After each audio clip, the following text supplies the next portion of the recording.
Janasena party క్రియాశీలక సభ్యత్వ నమోదు కార్యక్రమం జనసేన పార్టీ కార్యకర్తలకు అండగా ఉండడానికి పార్టీ అధ్యక్షులు కొణిదెల పవన్ కళ్యాణ్ గారు చేపట్టిన బహుత్తర కార్యక్రమం జనసేన పార్టీ సభ్యత్వం. జనసేన పార్టీ సభ్యత్వం తీసుకున్న వాళ్ళు 500 రూపాయలు కడితే పవన్ కళ్యాణ్ గారు ఇంకో 500 రూపాయలు కట్టి కార్యకర్తకు ఇన్సూరెన్స్ చేపిస్తారు. జనసేన పార్టీ సభ్యత్వం చేయించుకోదలిచిన వారు 17 సంవత్సరాల నుంచి 70 సంవత్సరాల లోపు గలవారు జనసేన పార్టీ సభ్యత్వానికి అర్హులు.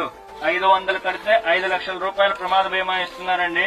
ఎక్కడ దేశ చరిత్రలోనే ఏ పార్టీ అధినాయకుడు తన కార్యకర్తలకు ఎవరికి ఇవ్వలేదు. మన పవన్ కళ్యాణ్ గారు మన కార్యకర్తలకు అండగా ఉండడానికి అద్భుతమైన అవకాశాన్ని ఇచ్చారు. ఎత్తి పిడికిలి మగోడు పర్రారయ్యద పవనన్న అలికిడి రాష్ట్రాన్ని చేసినారు నిలువెత్తు దోపిడి నమ్ముంటే కాసు కొండిర జనసేన